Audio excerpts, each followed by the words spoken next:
धनतेरस का महत्व। पौराणिक मान्यताओं में ये बताया गया है कि कार्तिक मास के कृष्ण पक्ष की त्रयोदशी तिथि को समुद्र मंथन से भगवान धन्वंतरी अपने हाथ में अमृत से भरा कलश लेकर प्रकट हुए थे। धन्वंतरी जी को विष्णु भगवान का अवतार माना जाता है। धनतेरस को उनके प्रकट्योत्सव के रूप में भी मनाया जाता है। इस दिन सोना चांदी खरीदने का भी विशेष महत्व होता है और इस अवसर पर दान पुण्य करने से आपके संपत्ति में 13 गुना वृद्धि होती है। धनतेरस के दिन से दीपावली के उत्सव को मनाने का सिलसिला शुरू हो जाता है। धनतेरस के दिन अपने घर में धनिये के बीज जरूर खरीद कर लाने चाहिए। इससे आपके घर में बरकत आती है और माँ लक्ष्मी भी आपसे प्रसन्न होती हैं। धनतेरस का शुभ मुहूर्त। पंचांग के अनुसार कार्तिक कृष्ण त्रयोदशी तिथि का प्रारंभ 10 नवंबर को दोपहर में 12:35 से होगा। ये तिथि अगले दिन 11 नवंबर को दोपहर में 1:57 तक रहेगी। चूंकि धनतेरस का त्योहार प्रदोष काल में मनाने की परंपरा है, इसलिए ये शुक्रवार को 10 नवंबर को मनाई जाएगी। धनतेरस पर लक्ष्मी पूजा का शुभ मुहूर्त। धनतेरस के दिन शाम को प्रदोष काल में गणेश, लक्ष्मी और कुबेर जी की पूजा की जाएगी। इस पूजा का शुभ मुहूर्त शाम को 5:47 से शुरू होगा और यह शाम को 7:47 तक रहेगा। इस हिसाब से धनतेरस के दिन पूजा के शुभ मुहूर्त की अवधि कुल 1 घंटा 56 मिनट की होगी। इसी दौरान यमदीप भी जलाना शुभ होगा।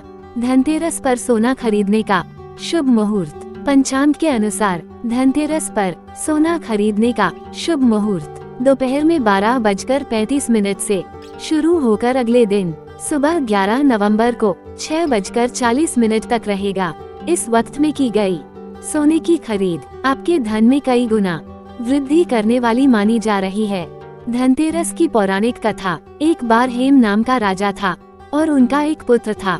जब बालक की कुंडली बनी तो ज्योतिषियों ने कहा कि बालक का विवाह जिस दिन होगा उसके ठीक 4 दिन के बाद उसकी मौत हो जाएगी। राजा इस बात को जानकर बहुत दुखी हुआ और राजकुमार को ऐसी जगह पर भेज दिया जहां कोई लड़की उसे ना दिखे।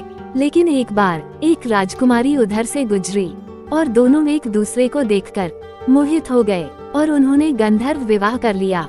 विवाह के बाद ठीक वैसा ही हुआ और 4 दिन बाद यमदूत उस राजकुमार के प्राण लेने आ पहुँचे। जब यमदूत उसको ले जा रहे थे तो उसकी पत्नी ने काफी विलाप किया, लेकिन यमदूतों को अपना काम तो करना ही था।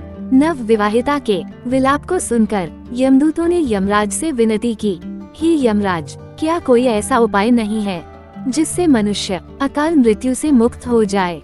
यमदेवता बोले, हे दूत, अकाल मृत्यु तो कर्म की गति है, इससे मुक्ति का एक आसान तरीका मैं तुम्हें बताता हूँ। कार्तिक कृष्ण पक्ष की त्रयोदशी रात जो प्राणी मेरे नाम से पूजन करके दीपमाला दक्षिण दिशा की ओर भेंट करता है, उसे अकाल मृत्यु का भय नहीं रहता है। यही कारण है कि लोग इस दिन घर से बाहर दक्षिण दिशा की ओर दीप जलाकर रखते हैं। तो दोस्तों, कैसी लगी आपको आज की ये वीडियो? कमेंट बॉक्स में जरूर बताएं।